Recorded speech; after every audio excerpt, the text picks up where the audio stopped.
Hi, Leah. Well, Welcome. I would like to follow. I would try to follow. I apologize to the participants. It's a bit confusing, this session.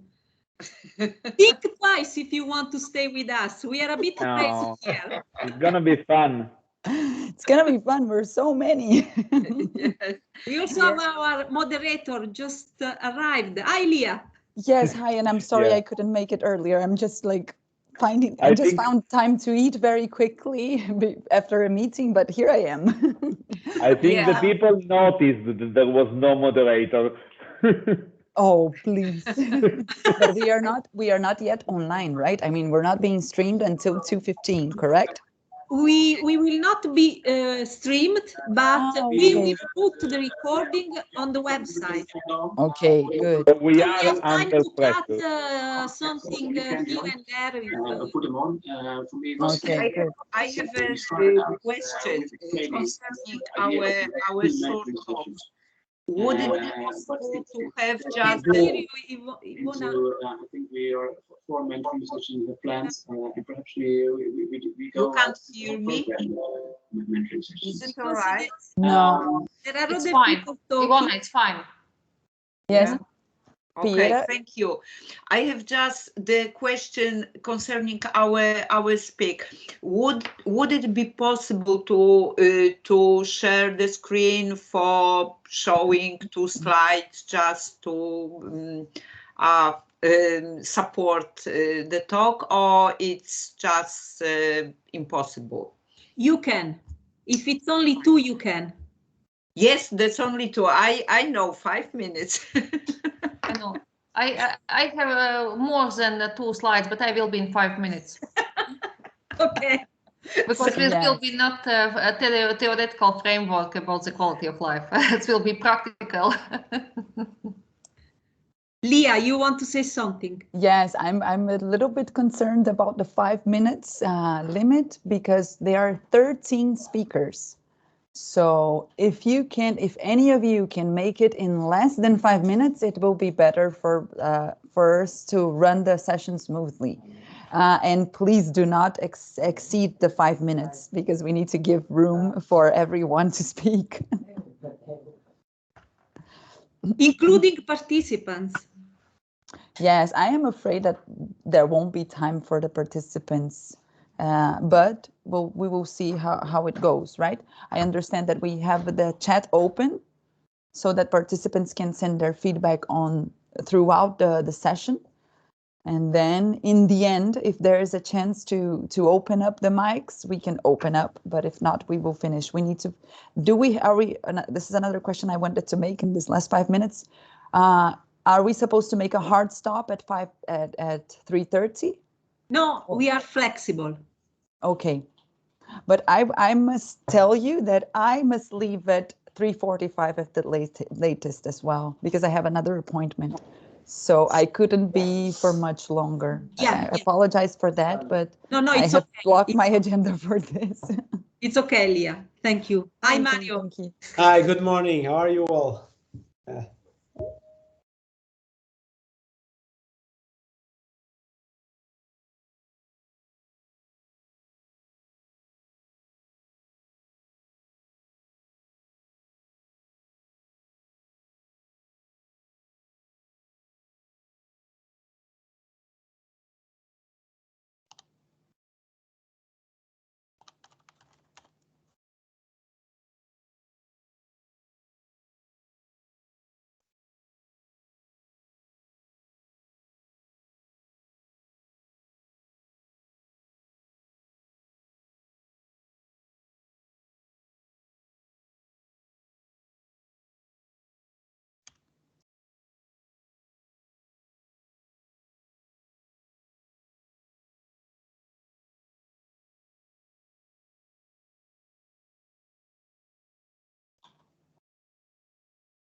Ay, ¿os puedo pedir un favor?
Hello.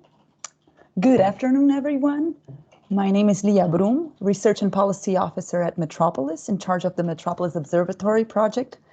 And it's a pleasure to be with you today. I welcome you to this new Aspen Online workshop titled Cohesion Policy and Quality of Life, the Role of Metropolitan Areas. This event is part of the Aspen Week in Slovenia, and we'll explore how cohesion policy could have an important role in supporting quality of life in metropolitan territories. We have on the session today 13 speakers coming from local and regional and metropolitan governments, as well as from the academic sector, who will have a common guiding theme that conducts all their exchanges, which focus on the important elements of quality of life in metropolitan areas. Through their interventions, they will highlight the importance of the metropolitan perspective in strengthening quality of life and the role that metropolises can play in EU cohesion policy. All the participants who are not joining as speakers may participate while the conversation takes place through the chat box. You may send your comments through the chat box right on the right side of your screen. And you can also send questions to the speakers. We will see by the end of the session if we can make them live. Otherwise, we will make sure to address them in other ways.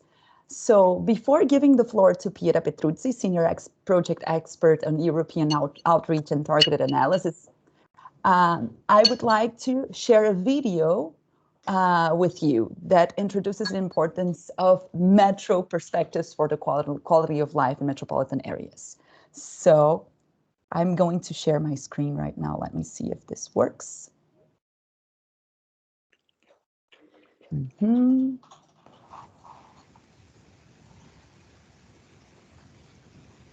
Just a moment. In the meantime, I would ask you to please keep your microphones, if you're not speaking, to keep your microphones in mute. Here.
Sorry, Lia, we can't see the video. Oh, I'm so sorry. You couldn't see my screen at all. Oh, that's a bummer. Should I try it again to share it? I will see if I can do this right now again. Lia, now we can see the screen. You saw my screen with the screen that you see with everyone. So with the people, yes. Could you hear the sound? No. No. Okay. I can hear you. Can you hear me now?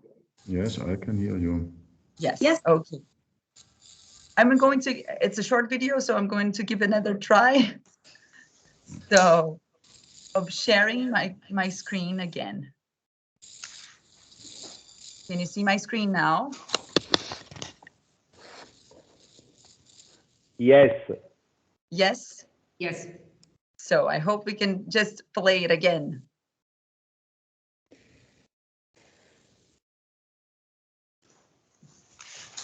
Do you see and hear it? I just paused it. Is it good? I can see it, but I cannot hear. No sound. No sound.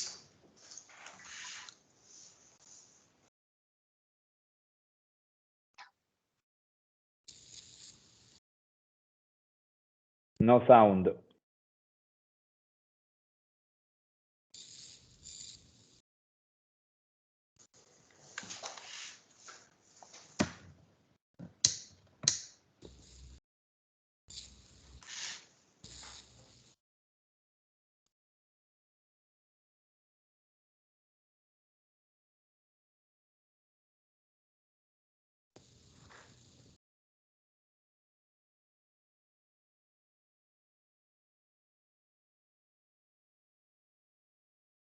No sound, Lia.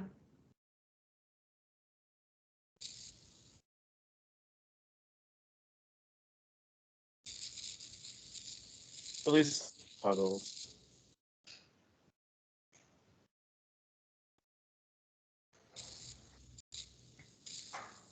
No sound, Lia.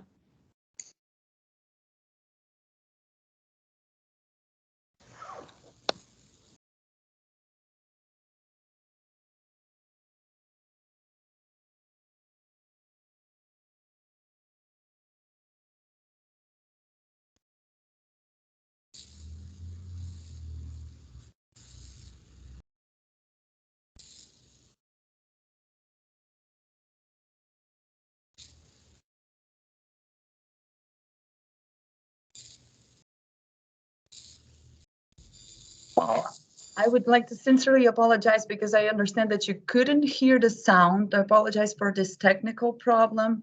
I will share with you the link of the video so that you can look it over again once our session is over. I'm just sharing this with you, but not to make this longer, I give the floor to Piera Petruzzi.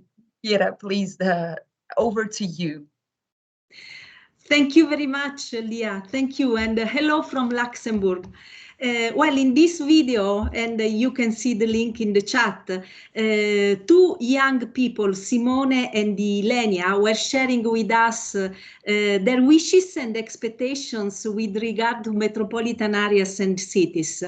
I would link this to the opening session of the ESPON seminar this morning, when we said that to make Europe closer to citizens, we need the policies created with people, not only for people. So we need the vision and participation of young people as well to build a better future and ensure a better quality of life. But how do we respond? Maybe there are some mics open. But how we do respond to their expectations? Well, today we try to answer with this session, and we take inspiration from the ESPON Metro study, but also we have released a new policy brief summarizing ESPON research on quality of life, coordinated by my colleague Sandra Di Biagio, which is our expert in-house on this topic. This session is part, as you know, of the ESPON seminar organized in cooperation with the Slovenian EU presidency. This two-day live event features panels, presentation, including policymakers, academics, and journalists from more than 50 institutions. I'd like to thank the Slovenian EU presidency, in particular Blanka Bartol and Tomasz Miklavčič from the Ministry of the Environment and Spatial Planning, our moderator Lia Brum, the speakers, and all of you. And regarding the importance of metropolitan areas, I'd like to invite you to contribute to the Conference for the Future of Europe, and if you agree to endorse our statement on granting metropolitan areas a stronger role in the EU cohesion policies. In the chat, you will find the link to the conference. Finally, remember to participate to our consultation on the first 4 topics of the next generation of ESPON that we have launched yesterday, so that if with the ESPON Metro we haven't answered all the questions you may have on metropolitan areas and in general on governance, you will have an opportunity to shape the future research of ESPON. Next in the agenda of today, there is the speech, the opening speech of Christophe Demaziere. Christophe is a researcher in urban development, expert in territorial planning, and a professor at universities of Tours and Centre-Val de Loire. So thank you very much. Enjoy the session, and the floor is yours, Christophe. Thank you very much, Piera, also for organizing this this workshop, and hello from Tours in France. I turn to the topic, the central topic of this session, this webinar, the quality of life in European metropolitan areas. It's not easy to start because each metropolitan area defines its own trajectory based on its resources, on its history, on its belonging to an institutional system. So my comments are not going to be valid for all European metropolitan regions. I'm going to focus on the discourses and the actions, the steps taken by the public decision makers in metropolitan areas. And I will start by formulating the hypothesis that metropolitan issues are no longer stated in the same way as they used to be only a few years ago. And obviously, the quality of life is a hot issue. So if I'm correct, this means that the metropolitan policies in the future are going to deal more and more with this multifaceted concept or notion of quality of life. So first question, is the quality of life a new objective? Is livability a new aim for metropolitan action? For me, definitely yes.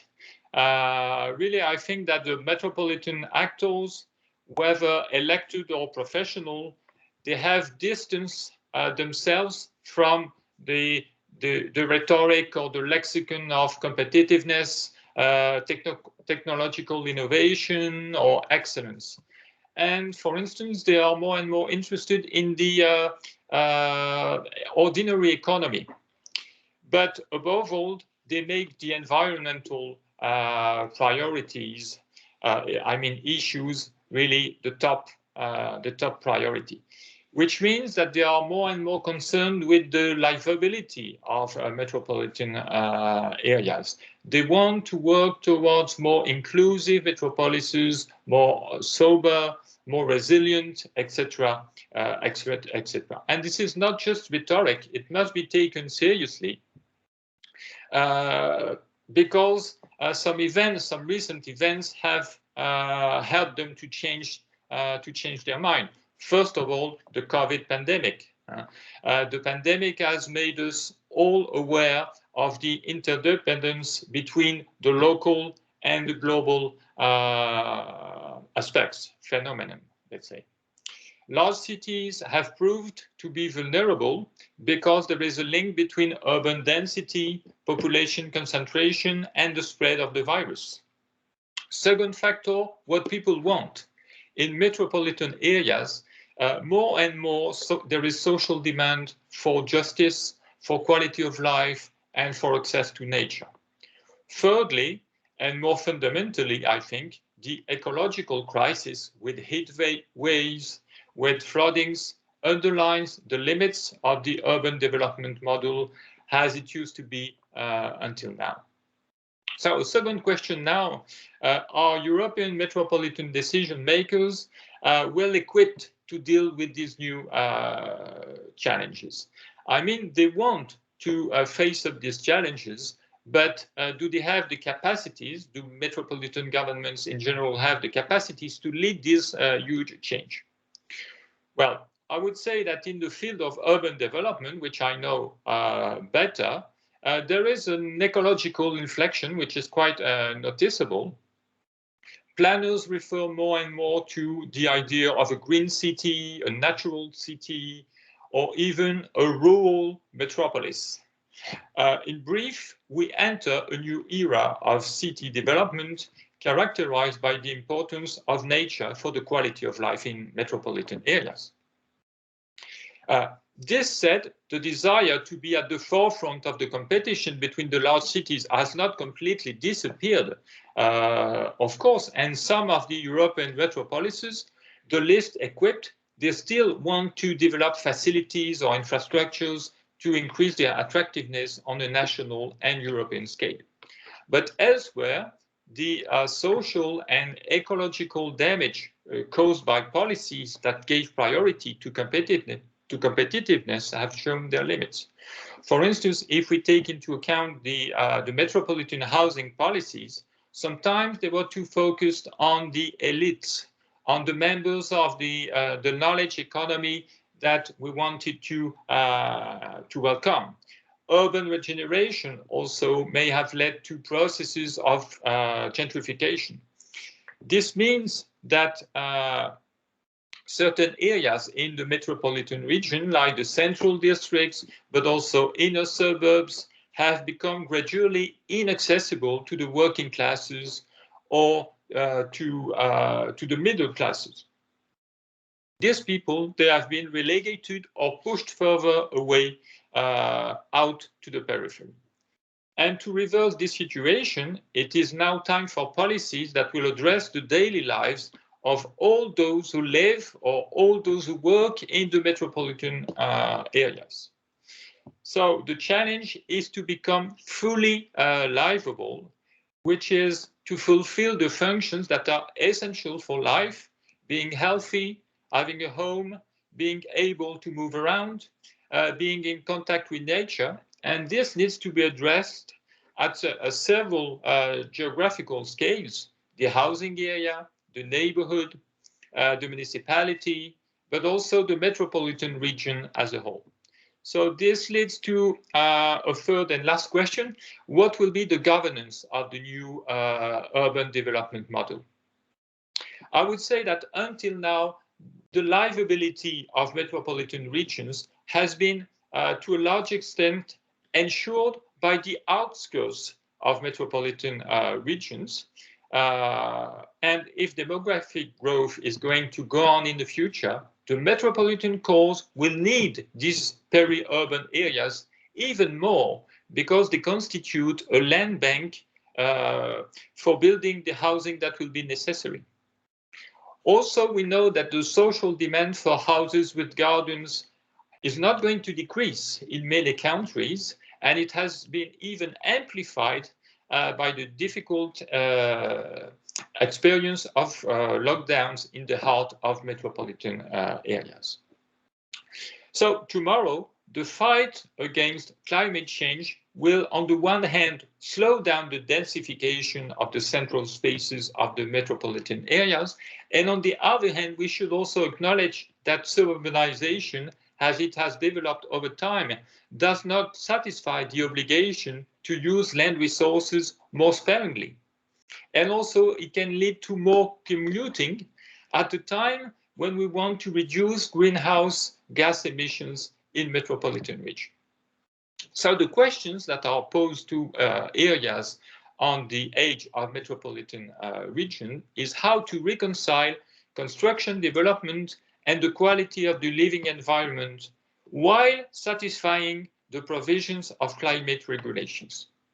So how can we ensure that the inhabitants of metropolitan areas, when they live in the suburbs, they can find the amenities that they need for their daily lives on foot, by bicycle, or within a quarter of an hour? So how can we be sure that metropolitan investment will make possible for the people in these areas to have an easy access to the metropolitan core.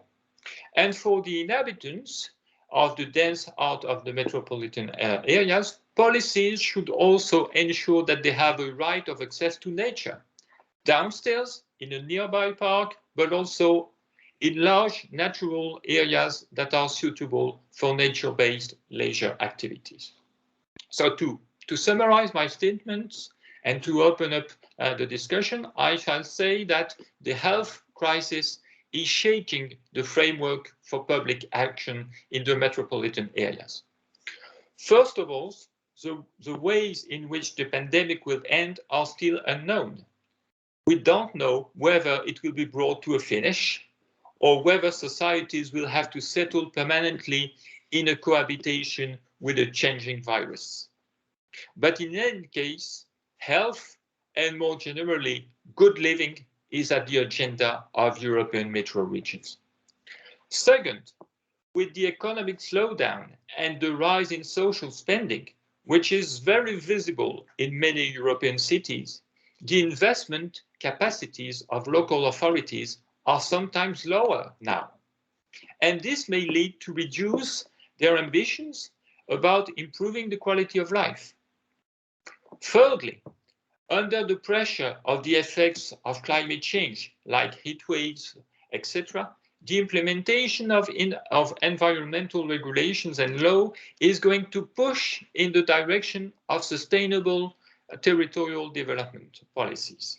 Metropolitan areas, but also other categories of places, are given precise objectives that they should attain in terms of ecological and energy transition. So in this context, the European cohesion policy is very important for metropolitan areas to be able to act effectively to increase the quality of life for all the people in the core and in the suburbs. So the metro project tried to address this issue among other issues. For instance, it studied the local initiatives that have been taken by local authorities during the COVID pandemic. So I will leave the floor now to reactions and to the stakeholders and the researchers who took part in this project. Thank you very much. Thank you so much, Christophe. The theme of quality of life is such a complex and overarching and vital theme for us, and you managed to give us a very thorough overview with all the most pressing aspects of it. I welcome all the audience to leave your comments or questions that you may have on Christophe's speech on the chat, as we are now moving on and opening our first roundtable, which is called Metropolitan Areas and Quality of Life, understanding how cohesion policy goals can be integrated in the planning and implementation of policies at metropolitan scale to ensure a better quality of life for citizens.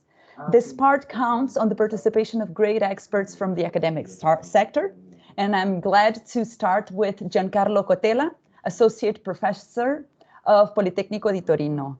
Giancarlo, over to you.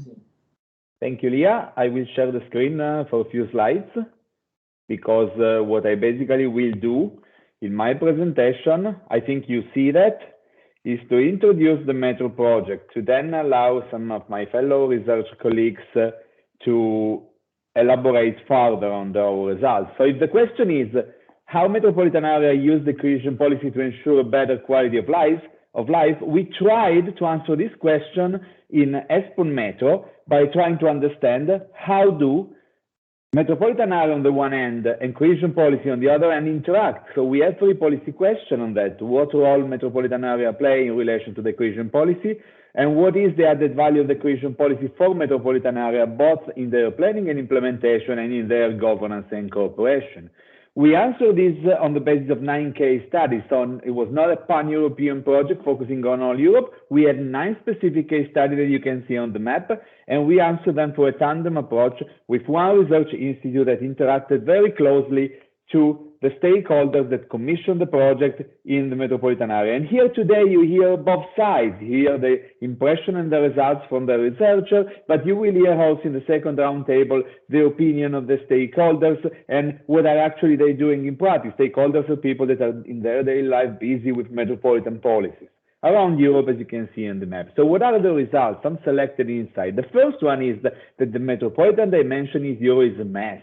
It's very heterogeneous in the sense that there is no fit between the institution and the functional phenomena in most of the cases. In some cases, the metropolitan governance, the territory that are governed by metropolitan institutions are much larger than functional phenomena. In many other cases, they are much smaller, and among themselves, the institutions are different. In some cases, they are strongly institutionalized. In some cases, they are very poorly institutionalized, but more flexible in their action. So you see, there is quite a lot going on. And we analyze only 9 case studies.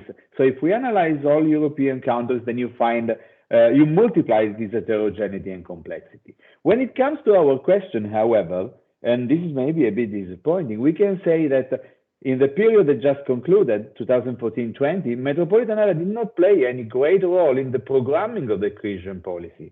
Sometimes they were included for as time went by in the management as intermediate bodies, but this didn't happen everywhere. This may be because they are quite exceptional in some countries, and in some other countries they were instituted when the programming period had already started, like in 2015 in France and in Italy. So we expect much more for the coming programming period, I would say.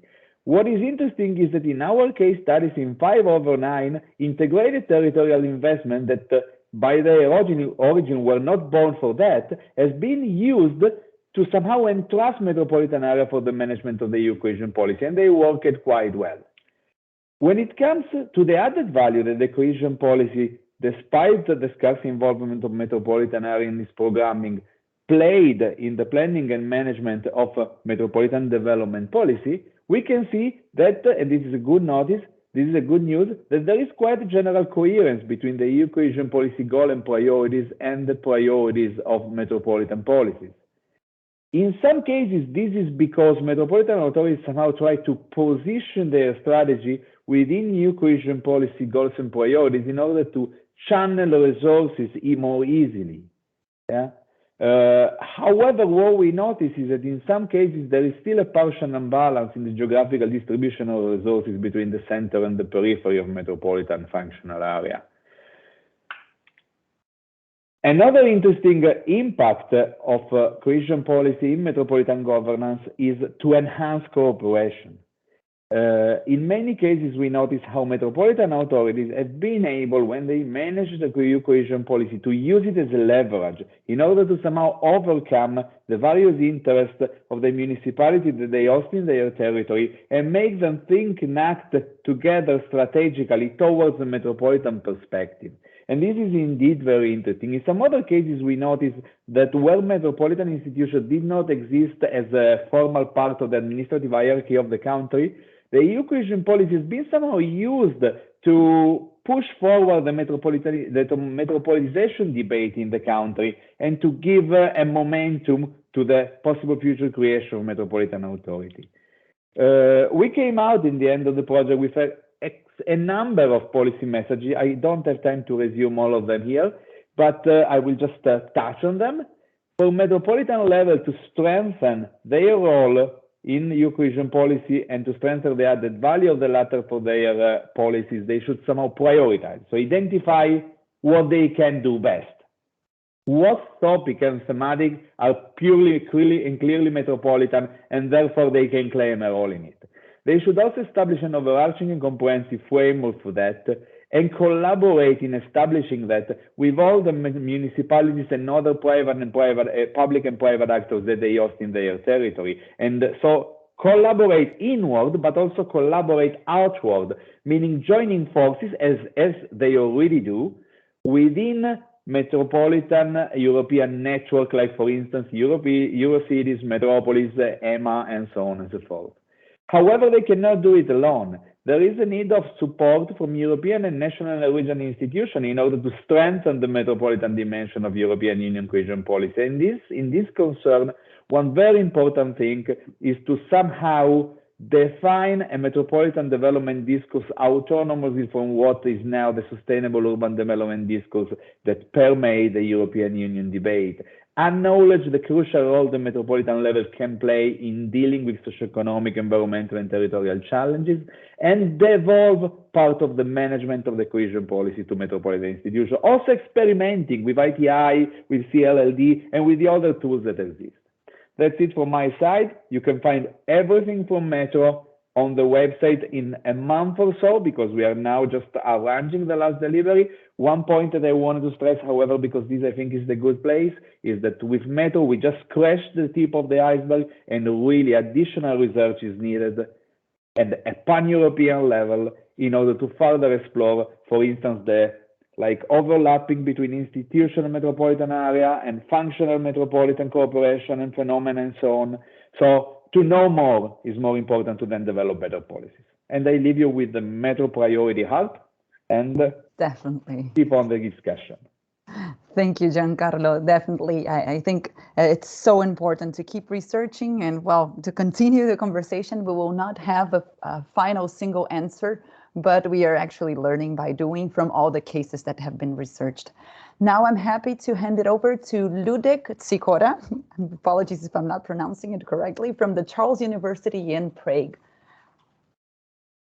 Over to you, Ludek. Is Ludek there? Yes, you have pronounced my surname, name and surname correctly. That's excellent. And I'll again use a presentation. And I hope you can see it now. So, my key argument is that if you want to achieve a green transition and digital transformation and the social justice and fight against segregation and a social inclusion within the metropolitan areas, then we need to have a supporting planning and governance mechanism within the metropolitan areas. And the Metro project has been focusing precisely on these issues. And I'll provide an example of Brno metropolitan area in the Czech Republic. For the beginning, I want to emphasize two figures which are here on this slide. It's a very small metropolitan area if you compare it with the other metropolitan areas in Europe. The population is about 700, and it's about roughly split between the core city and the suburbs. Slightly more in the core city, but the suburbs are growing.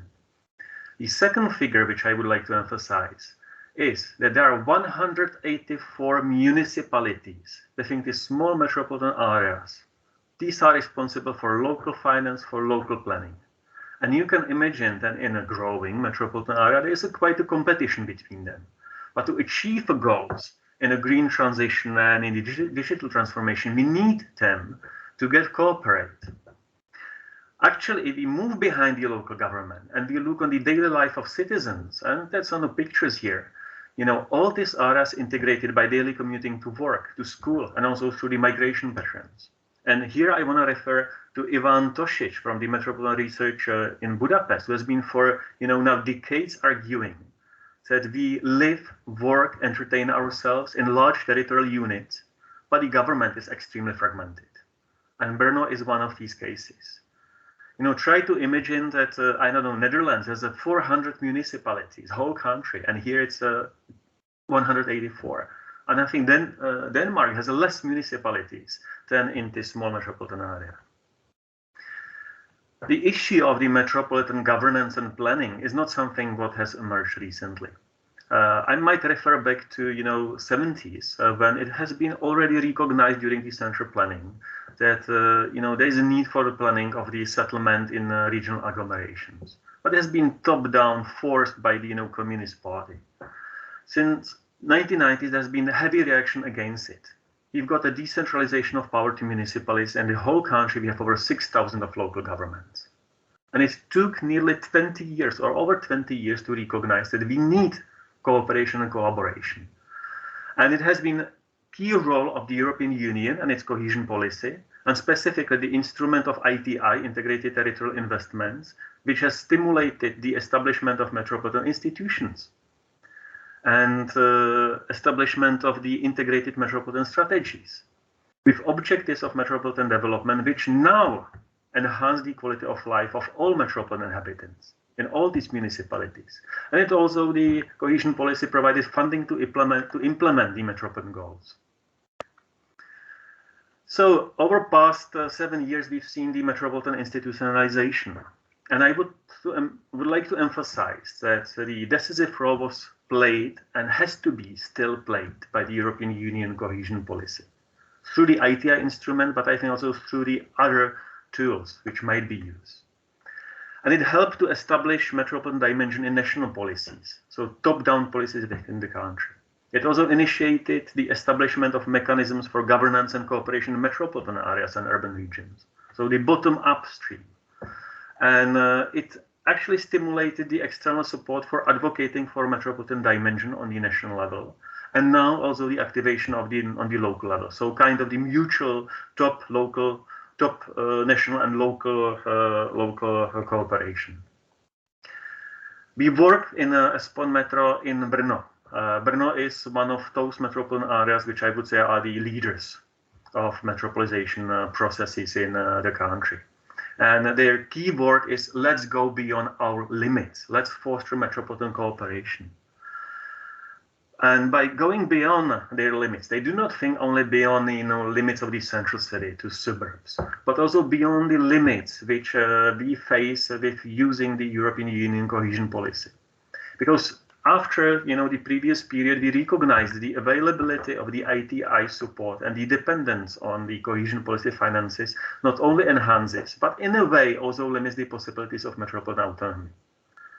And they foster mind shift for moving metropolitan development, cooperation and governance beyond the European Union cohesion policy objectives, and attempts to pursue pathways to negotiate, define, approve and finance the development objectives that wouldn't be directly linked only to the ITI allocations. And this is, I think, very, very important shift which is going on. And finally, you asked for the examples. And Brno has 4 main axes in which intervenes through metropolitan projects in the metropolitan development.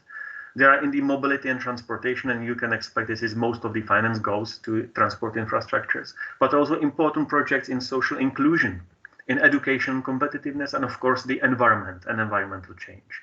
And one of those which is, I think, easy to understand how important impact is of these metropolitan projects. And I think we still lack, the proper ways how to pronounce this and get to the citizens. It's a transfer terminal in one of small towns south of the central city, Brno, Židlochovice.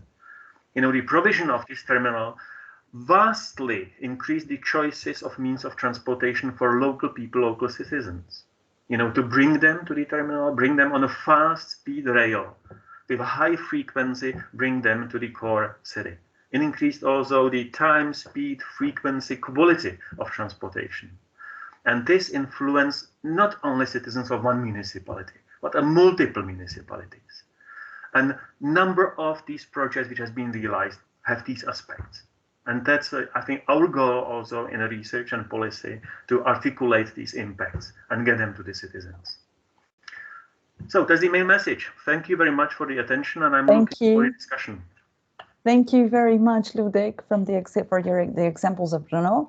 Now I pass on to Jacek, Zaucha, and Iwona Sagan from the Institute for Development. Jacek?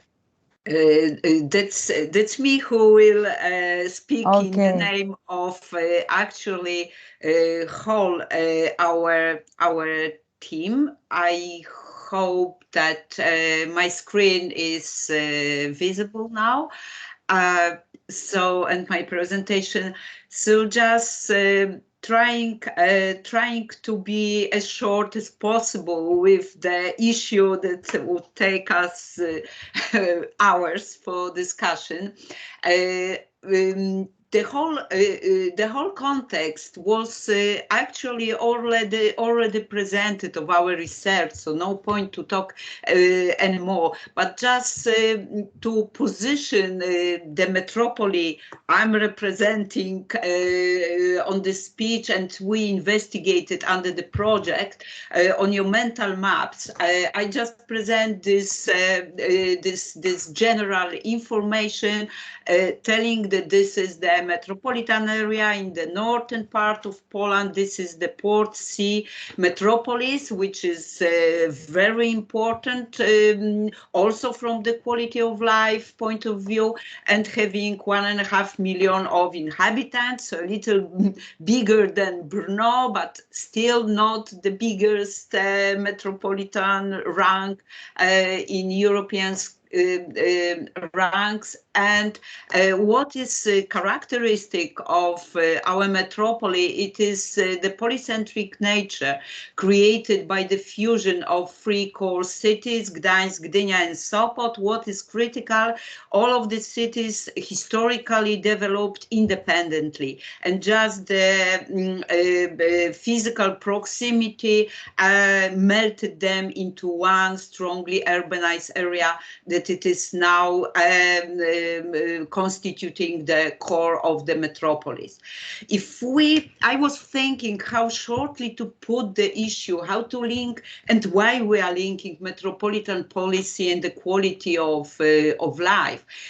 I just created this equation as actually the metropolis and metropolitan structures are superimposed on the existing reality of region, which is represented by the functional urban areas. The areas are created by the bottom-up natural processes of socio-economic development in places, and they are created by people, but the potential of the place without any, let's say, top-down, very controlled processes, but with the achieving of the level, particular level, it is necessary to keep them going on and to serve the quality of life of inhabitants as well as the users of the place. It's necessary to support this existing spontaneously created structure of the functional urban areas through some tools, instruments we call the metropolitan policy. And if we try to just concentrate on the direct inflow of metropolitan policy on the quality of life, I just identified two main spheres of this impact. The first one is the improvement of the quality of environment. It was already mentioned in Giancarlo, in Ludek talks, that this is also in cohesion policy one of the main driving challenges for local authorities to mitigate, to ameliorate, to adapt to the climate changes, to reduce the carbon emission. We can't do it in these fragmented territorial units as Ludek presented, for Brno very, very intensively fragmented, in such a small patches of territory. It's because the nature of nature is different. So I insist that metropolitan sub-region mesoscale is actually the smallest scale, territorial scale, in the contemporary reality of life to cope in any efficient way. Even the provision of the just access to the green areas we experienced so dramatically during the pandemic lockdowns could be effectively solved with the creation of the consistent green areas system, which in our metropolis is just strongly discussed. We need the system, not the patches just scattered to provide it for all inhabitants. And the second main sphere, they are public services. We could spend hours talking about this, but Usually we start with the public transport and communication integration system. That's how also the Brno case presented, just for keeping this dysfunctional area working. But we are now, as urbanized areas, not only in Poland, not only in Europe, in the whole world, facing the new huge challenge, financialization of the urban housing that is destroying the quality of life in even the richest city.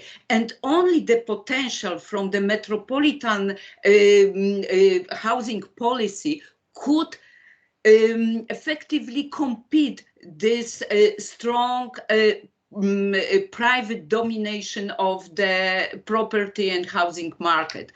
The improvement of healthcare system, it's also the results of the pandemic time.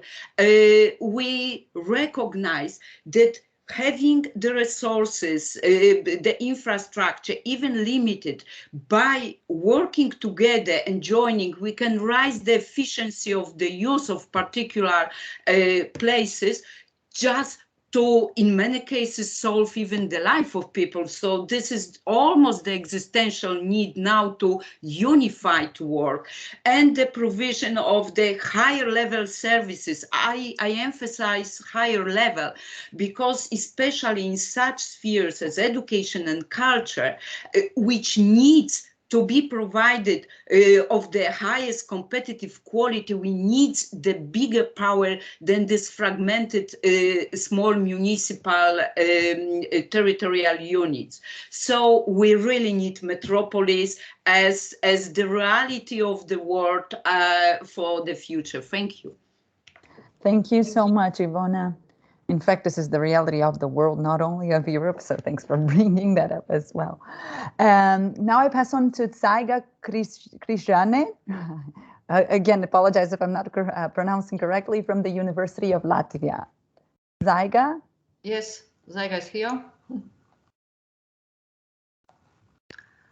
Good afternoon from Riga, and I would like to present as well results of our team. And maybe in the introduction, I will make full screen. I just provide some brief information about the Riga metropolitan area, and because Riga's GDP alone accounts more than half of country's total, and the metropolitan area is home to nearly half of country's population. Is approximately 1 million inhabitants there in this metropolitan area, and one of the main challenges faced when describing Riga metropolitan area is that there are different approaches to defining it, and the decision of the territories, including in Riga metropolitan area, is not made yet. And in this case, if we will have some institutionalized area, it would facilitate the planning process and cooperation, and as well it will help achieve main goals. And in this case, we can say that the institutional capacity of Riga metropolitan area is based predominantly on Riga planning region, but there as well is Riga Metropolis Association, that is bottom-up initiative of municipalities.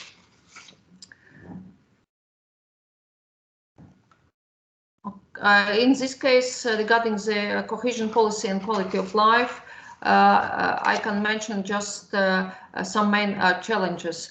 There are no specific instruments to Riga metropolitan area as whole, and the effects of EU cohesion policy on metropolitan governance and more comprehensive cooperation have been somehow limited.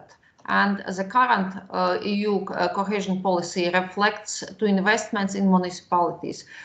During the new programming period, there will be a focus on regional projects, and the role of functional urban areas for the implementation regional projects will increase. There are some examples how metropolitan region could enhance the quality of life. And I would like to mention just one example about it's come from Recovery and Resilience Facility. And Riga City Council and surrounding municipalities will be involved in implementation of greening of Riga metropolitan area transport system reform. You have heard as well from Bruno that is quite important to improve this transport system.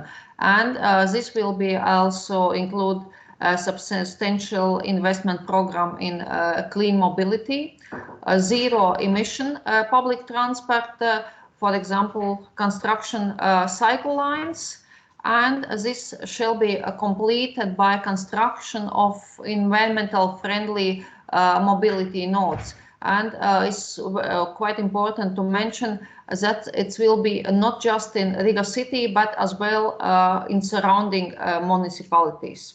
And it's provide a very good example for cooperation, and it brings some improvements of the quality of life. And at the end, just some brief recommendations for future policies. And in this case, I would like to mention that specific funding instruments are needed to enhance the quality of life in the Riga metropolitan area. And the dialogue on metropolitan areas and their role should be continued and promoted. It's mean on all levels, not just on local, regional, national, but as well at EU level. And it is necessary to strengthen the position of the metropolitan regions in government's framework of the EU cohesion policy, and a more active involvement of representatives from region and metropolitan areas is needed. It's a short presentation. I think I saved some minutes for others, but thank you. If you have any questions, you are welcome. Thank you very much, Zaucha, for bringing us the case of Riga. Now I pass on to Marc Martí Costa from the Barcelona Institute of Regional and Metropolitan Studies. Marc, a pleasure to be here with you.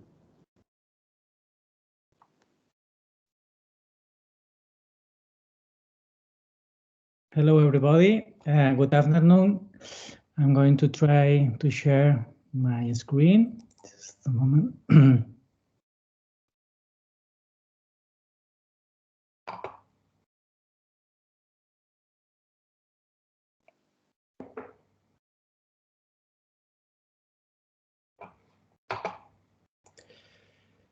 Can you see it?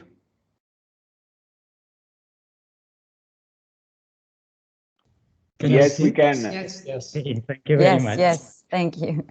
Yes, with in my short presentation, I want to share with you three things. Just a little introduction about the Barcelona Metropolitan Authority. The second one is this interconnection between the cohesion policy and the metropolitan policies. And finally, I want to share one concrete example of this interconnection and the contribution of the metropolitan area in this highly as well fragmented territory of Barcelona region. First of all, Barcelona metropolitan area is unique, officially recognized in Spain. That this is a challenge to extend the metropolitan dimension in the whole policies of the country. This happened after a long cooperation between the municipalities, but it's still a young institution. It's from 2010 that the Catalan government created this metropolitan area. Insists as the importance of the metropolitan policies in the daily life of the citizens in urban planning, infrastructures, public space, sustainable mobility, public transport, environment, waste treatment, and so on, and show as well the diversity, no, between the metropolitan areas, as Giancarlo said, no, and in the Barcelona case, that the Barcelona Authority covers only 36 municipalities from 164 municipalities of the functional urban area, no? And this is another challenge that in this area. The second thing is these links, no, between the cohesion policy and the metropolitan policies. These maps and graphs show what kind of projects managed by AMB were funded by cohesion policy, is in priority axis of environment, low carbon emissions, and ICT. And this project, I think this is important to show how how Metropolitan Authority has this distribution of funds between all the municipalities of the metropolitan area, no? Because many times only the medium and large municipalities can manage and receive this kind of funds.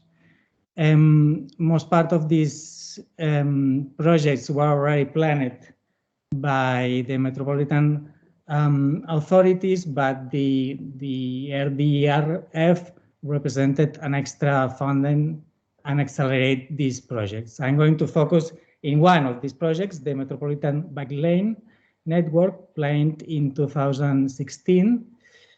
The Metropolitan Bike Lane Network, or the lack of it nowadays, is a clear example of the consequences and difficulties of this institutional fragmentation that it has been discussing before in a dense urban areas as Barcelona. Barcelona city has developed an expanded network, but there are still important deficits in other municipalities, and especially in these intermunicipal connections. Right now, to show this fragmentation, we have two public bike systems, one in Barcelona city, BICing, and the other for the other municipalities, and they are not interoperable.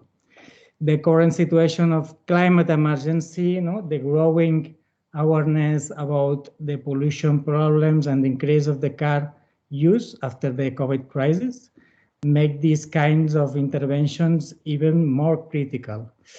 The implementation of the Metropolitan Bike Lane Network face important problems as a result of this fragmentation.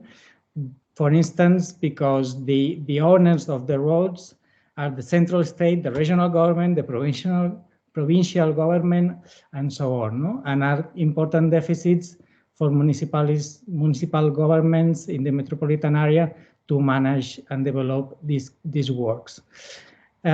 Just to say all of this to stress that without the metropolitan government, these kind of policies that contributes decisively to the quality of life will be even more difficult to implement. I leave my presentation here. Thank you very much. Thank you, Marc. Thanks a lot. Last but not least, our final speaker of this first roundtable with representatives from the academia, Mario Valli from the University of Lisbon. Over to you, Mario. Hi, good morning to you all. Are you listening to me? And yes? Okay, good. So for the sake of solidarity, I'm not sharing slides as Marc didn't. I mean, he tried, but it didn't work very well. So this is this seminar. I think it's results of the project. I think they are very promising, and Giancarlo already synthesized very well all the results. So I think that we know that the European Union cohesion policy is now focusing increasingly metropolitan areas. This has different approaches across Europe, because regions are also big players when EUCP delivering matters. And in certain countries there are more collaboration than in others, so it's interesting. This geographical scales issue is very important.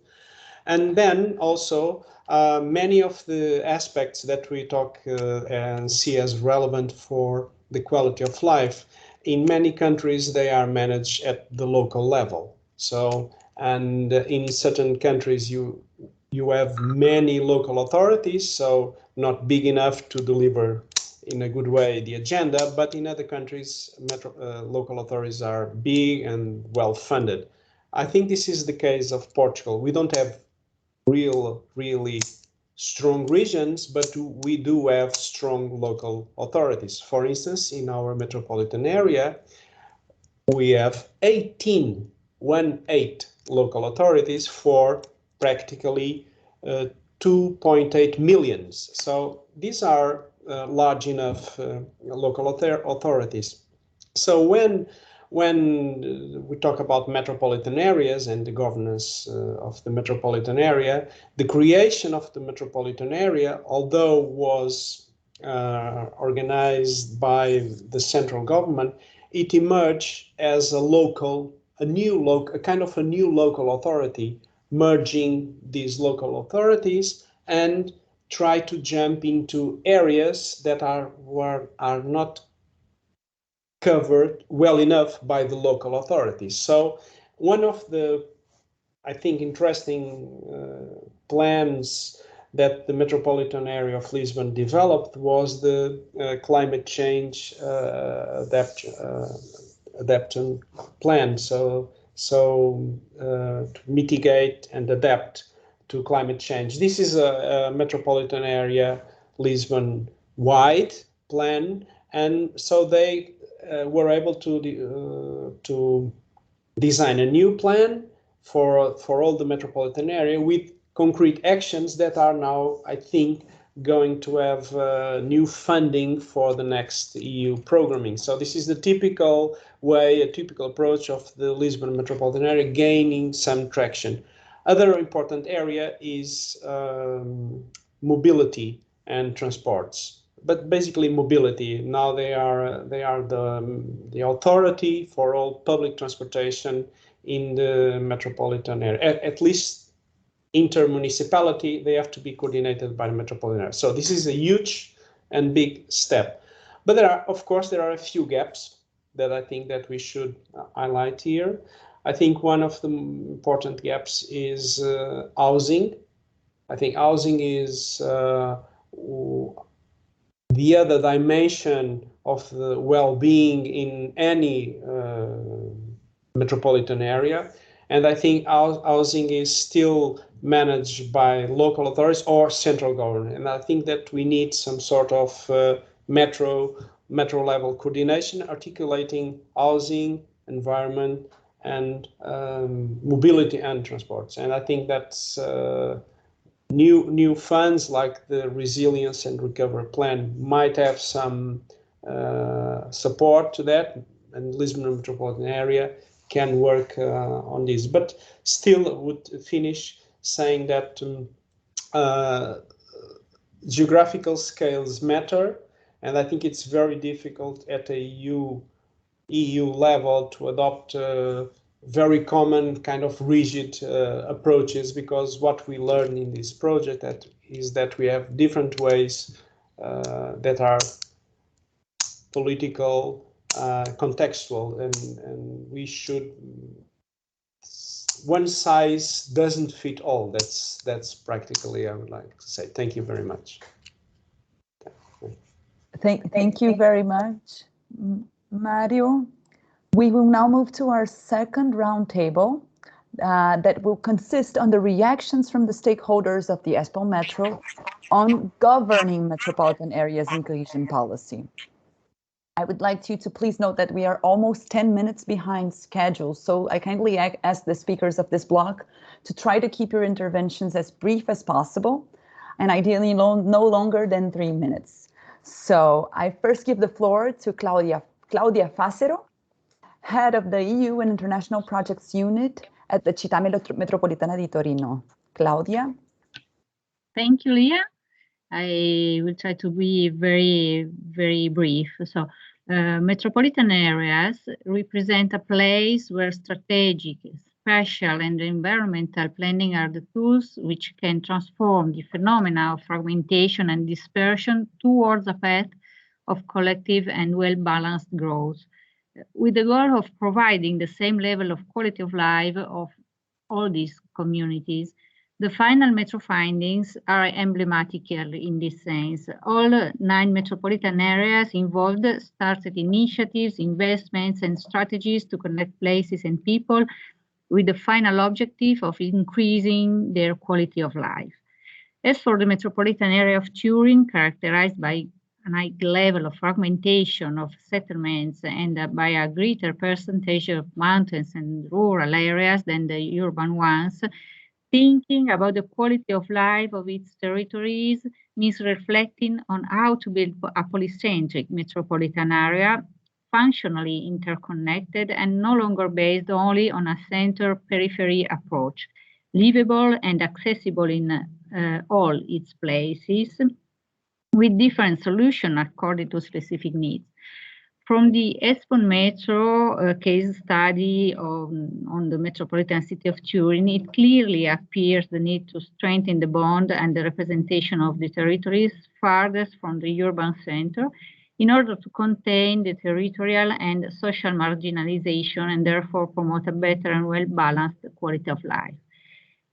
To get back to the main topic of our discussion, that is to say the role of the cohesion policy in planning and implementing metropolitan policy, but also how metropolitan policy can help to achieve cohesion policy objectives, it seems mandatory to talk about the new 21-27 cohesion policy programming cycle, which sees the economy for everyone, for everywhere as a key point. The Metro research underline and recognize the potential of the metropolitan institution as driver of of development at territorial level, which could help in strengthening the impact and inclusion capacity of the EU cohesion policy.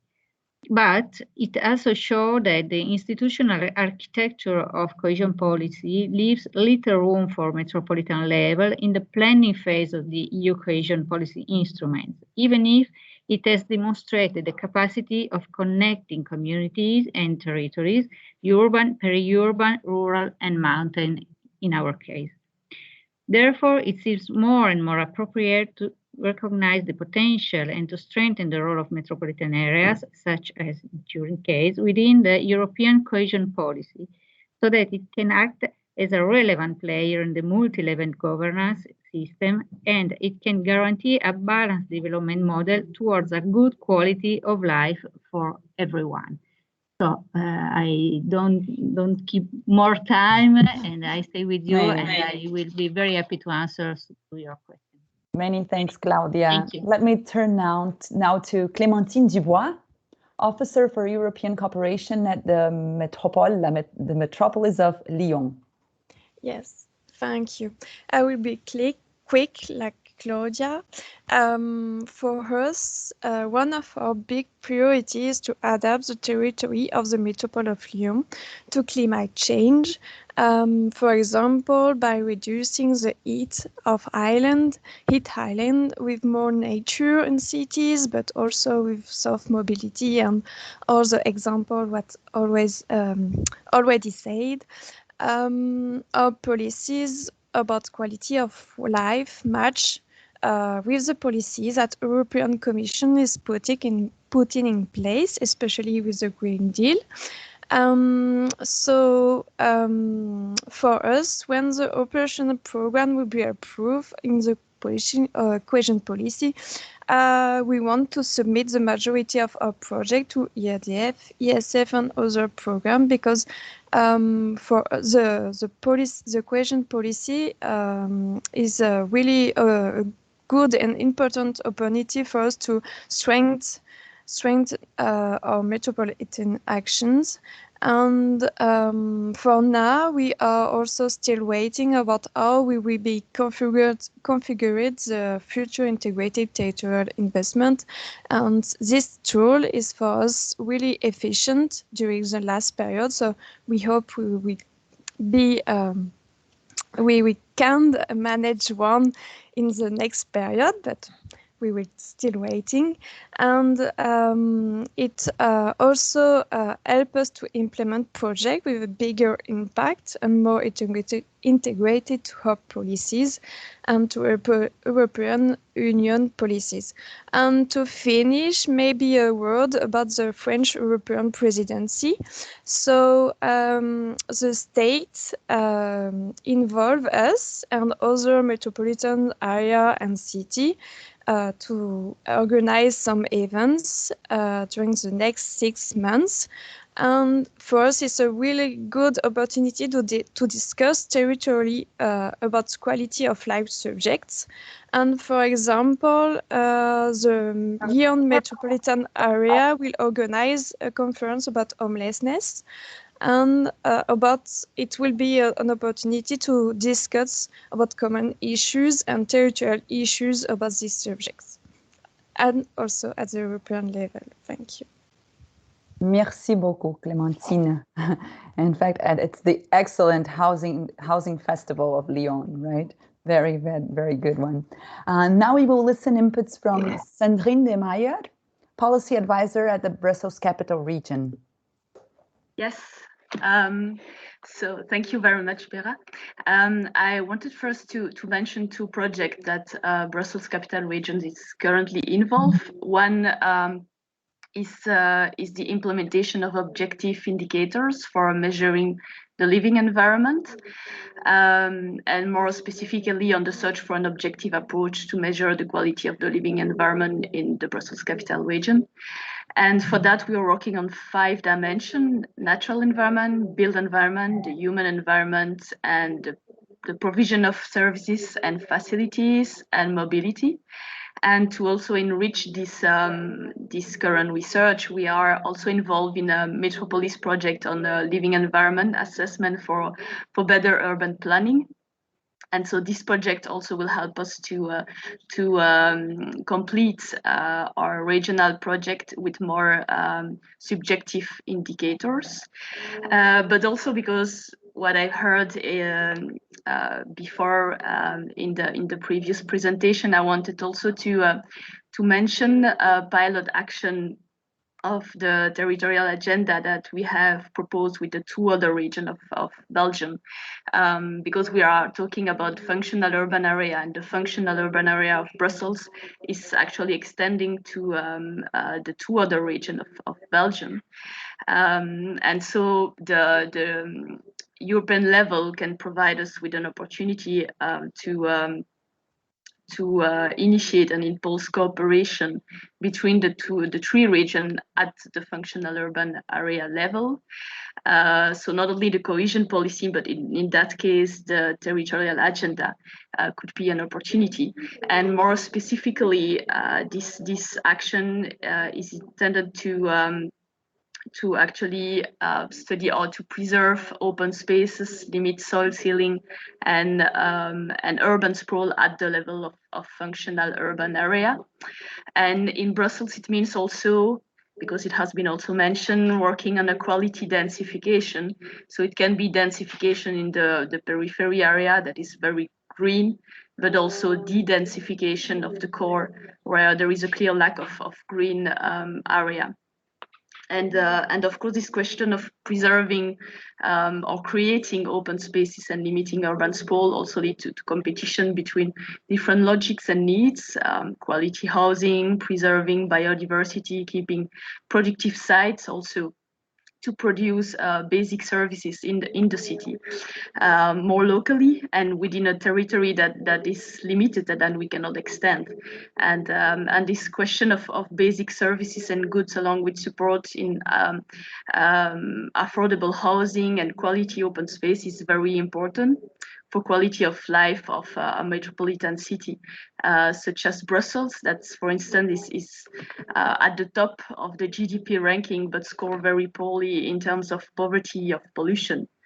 And I will finish with something one of my directors say, that the purpose of our economy is not to grow and hard work, but the well-being of people, and that well-being depends mainly on the collective consumption of essential goods and services, and much less on the individual consumption.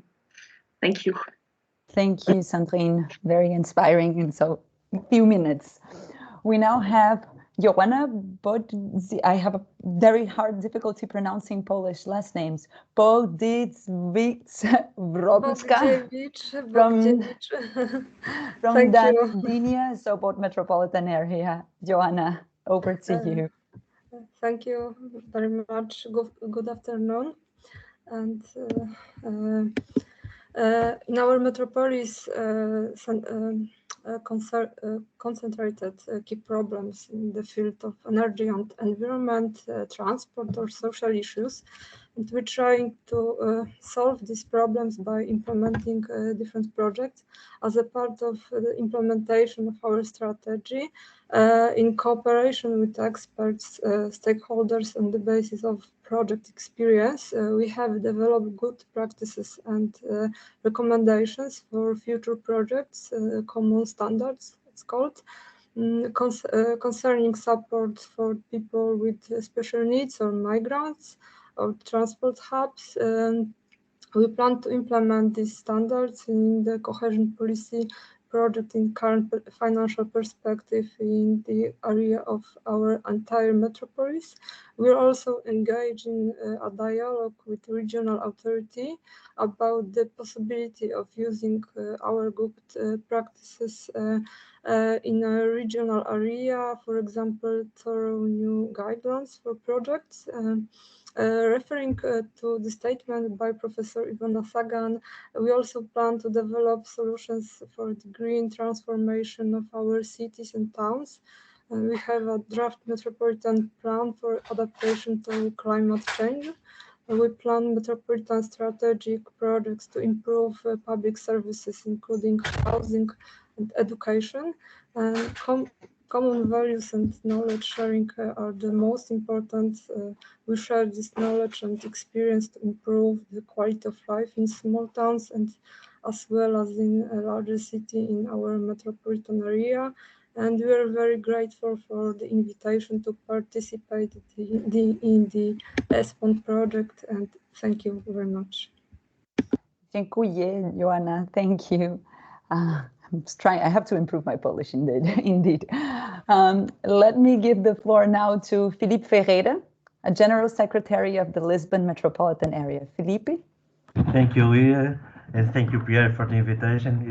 It's very good to be here with you all. First of all, three or four ideas regarding this. First of all, I would like to talk about complexity. Why complexity? Because we live now in a more complex society. It is more complex to the articulation between stakeholders and territorial actors, and it is more complex to deliver policies to everybody.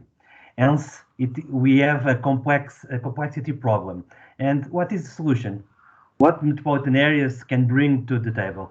And I think metropolitan areas are the territorial level that are the right one to solve very complex policy problems. And bottom line, what's the role of metropolitan areas? And now the role of metropolitan area of Lisbon. I think we are the right level to coordinate, articulate, and plan public policies. And in Portugal, our approach, it is, as Professor Mário Val from Lisbon University has told us, our focus, it is in climate change adaptation and mobility. And why? Because this is where the metropolitan area can add value to the process. We can bring something to the table. We are not just another administrative and political and technical level. We can put we can put added value to the process. We can manage, implement, and plan very specific policies. The Lisbon approach regarding this must be addressed in the right combination of territorial actors and territorial levels. And the bottom line for us, and just to finish this very short approach, for us, metropolitan areas are the right equilibrium between policies and people. And I think we must focus in this combination, the right equilibrium between peoples and policy. If we can all share this, I think this will be very important for the future and for the added importance that metropolitan areas can have in the future cohesion policy, and not in the future, in the present cohesion policy, because we don't want to give up right now. Thank you for the invitation, Pierre. Thank you, Leah. Everything is from Lisbon. Thank you. Obrigada, Filipe. Thank you. Now over to Alessandra Barbieri, Direction General Research of Funding at the Municipality of Florence. Alessandra? Thank you. It's always a pleasure to be part of this roundtable, because we always have something to get to know and get aware about what is going on in all our metro areas.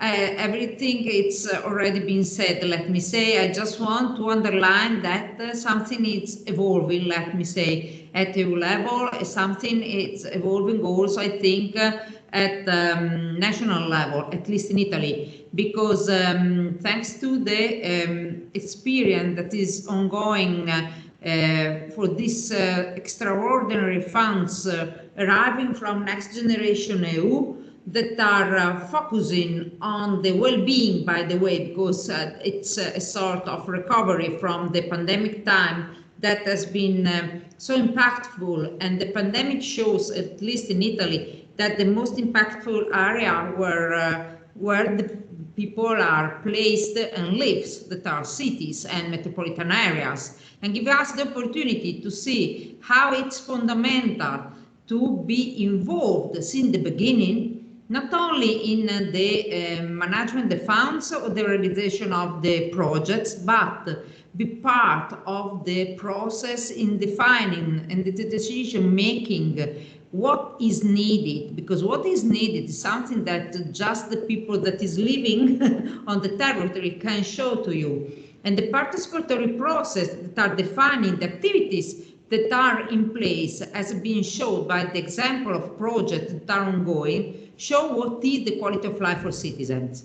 And thanks to these funds, the metropolitan cities in Italy had the opportunity to manage themselves the idea of what is needed, starting from social housing, for instance, and more defining what is needed to their economic plan at the economic level. And that is something that the metropolitan area are the best focused at national level, because it's where the economy is growing up and are building the internal GDP. So now is the time to show that the metro cities are in, also at EU level. And this fund gives us opportunity to show that we are able to decide and to plan and also to do things that is needed.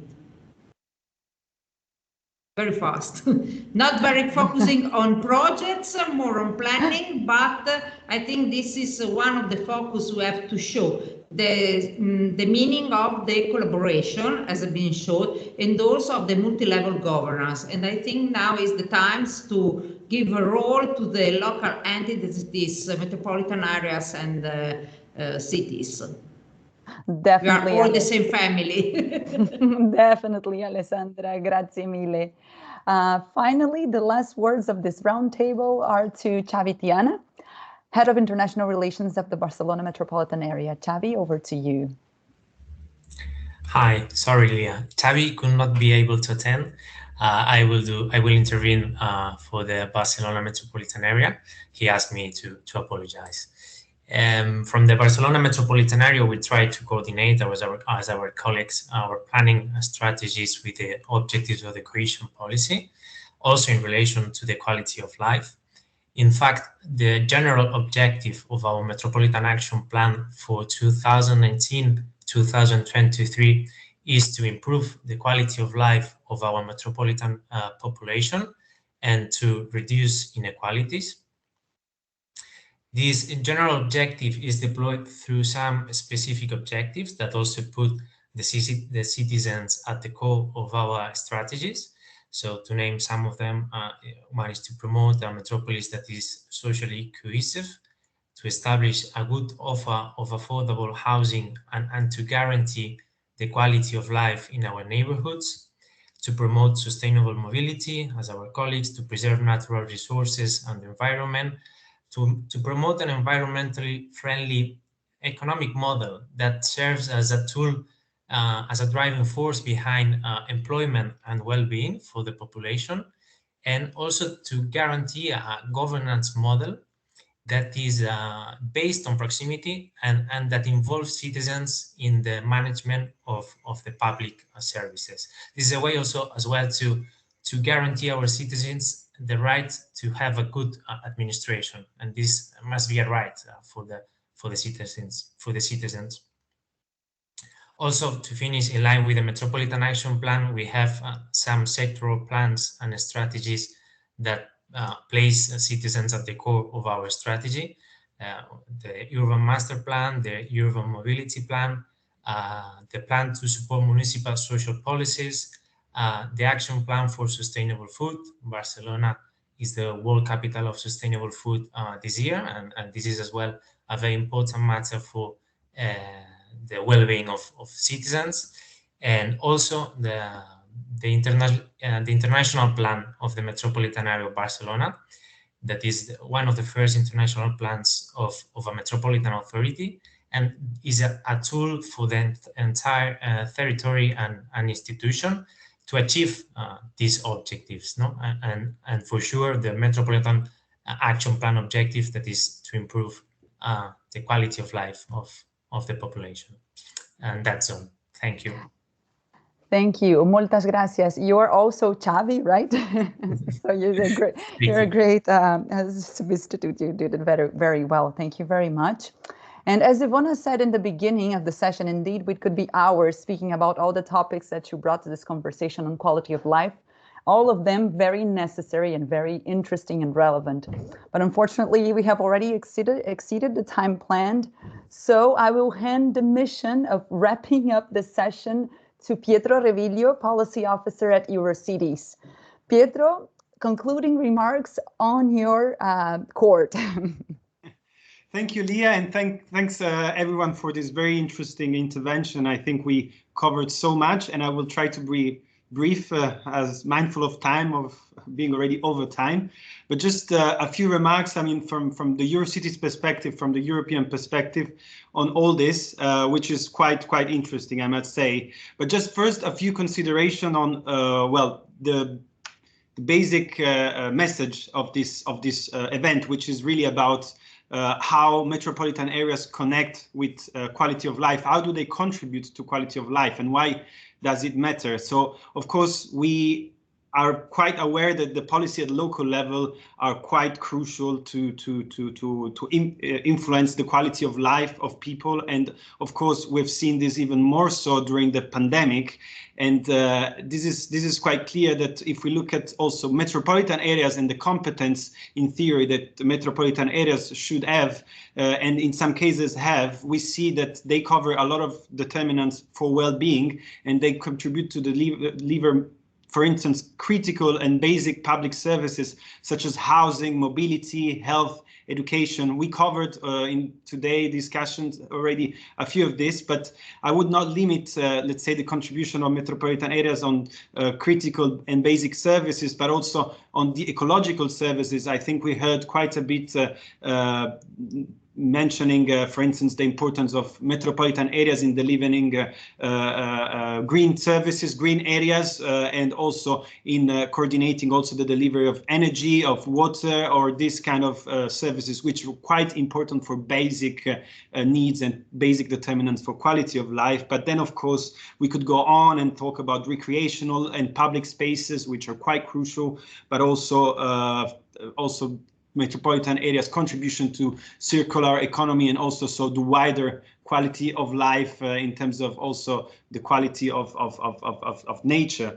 And so this was quite clear, I think. And what was also very much covered was the relationship between density and quality of urban space, and how it connects with the well-being of citizens. But also crucial point was the accessibility. Of course, accessibility, it's a key point, and it's particularly interesting in the context of metropolitan areas that are between urban and rural areas, and so they also contribute to create a more balanced territorial development, and also ensuring that well-being is not just something for the few living in certain areas, but also for other members of society. So this was quite clear. But how this connects with the European level, I think already Giancarlo mentioned a few points, but I just wanted to stress that at the European level there are some strategies. And I'm referring here to the document which is called the New Leipzig Charter, which takes into account very clearly the importance of metropolitan areas as a dimension, as a territorial dimension, at least functional area, to deliver on policies that would improve the quality of life at the urban level and at the functional level. So there is, let's say, an understanding at the European level of somehow recognition of metropolitan areas. And of course, the strategic level is not the only one, and today is about cohesion policy, and we know that cohesion policy and investments at cohesion policy level, investment at metropolitan level are quite crucial. And this was the focus of the ESPON Metro project, which really tried to look at the relationship with cohesion policy and metropolitan areas. And of course, we can see that cohesion policy with the policy objective 5 and sustainable urban development, integrated territorial investments, really supports a lot of investments at metropolitan level that contribute to the quality of life, to improving the quality of life, and deliver territorial investments and strategies. And as it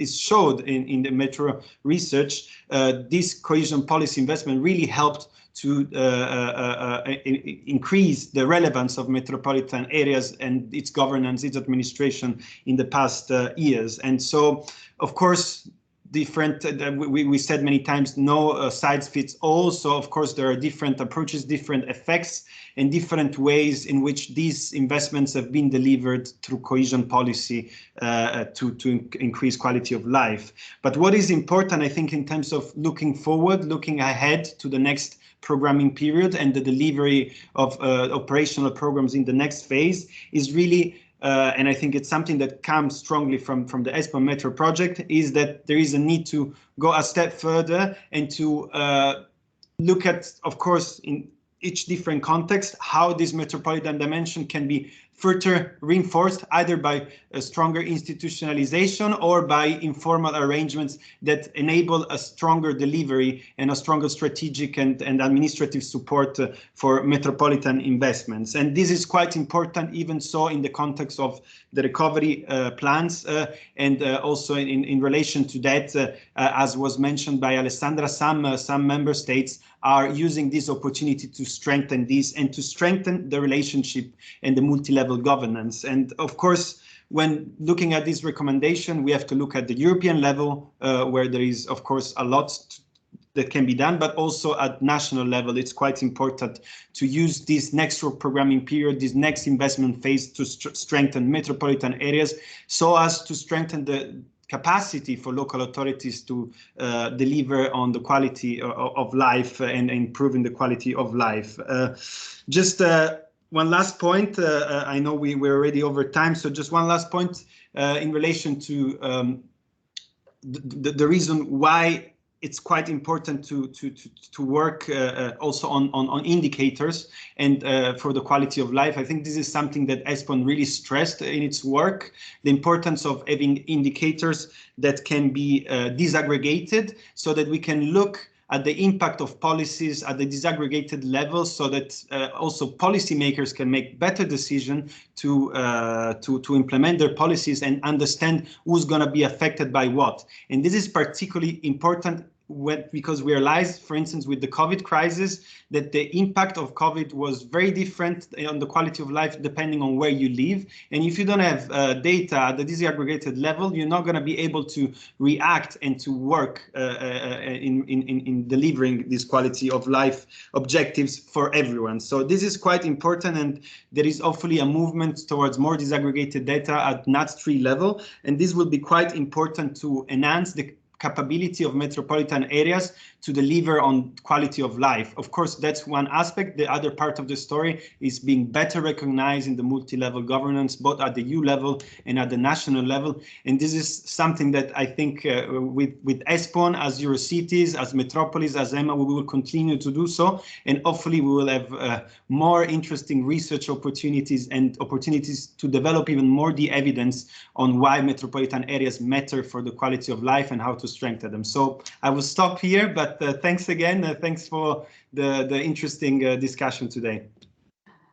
Definitely, Pietro, we will continue. Thank you so much for such a remarkable conclusion. As I usually say, that the debates that we have in ESPON Metro are very relevant and necessary, as well as the quest for disaggregated data and indicators and the metro levels. Not only relevant for the European context, but also inspiring, and it goes beyond Europe and other parts of the world. So let me finish, as we are 20 minutes late already. So I just want to finish with two very brief announcements so that we can continue our conversation further on. One is that the ESPON Metro will be organizing peer learning workshops in the stakeholders' countries in your own national languages during the next month of January, and that a final high-level conference will be held at the end of March 2022. So all the information will be updated on the ESPON website. So keep visiting the ESPON website for all the details and updates. I wish you all a great day and also a great end of 2021. And I hope that you all take good care. Bye-bye. Thank you. Bye-bye. Thank you. Bye-bye. Thank you. Bye-bye. Thank you. Bye. Thank you. Thank you. Thank you. Thank you for joining.